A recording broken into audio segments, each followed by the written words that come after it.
In this video, we'll show you how to predict images using Vertex AI. From Cloud Console, go to Vertex AI.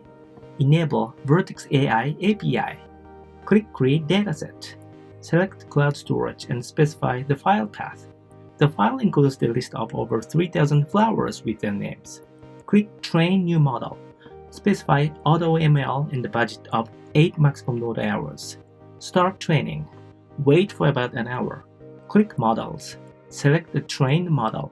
Select Deploy and Test tab. Click Deploy to Endpoint. Specify endpoint name and allocate one node for it. Click Deploy.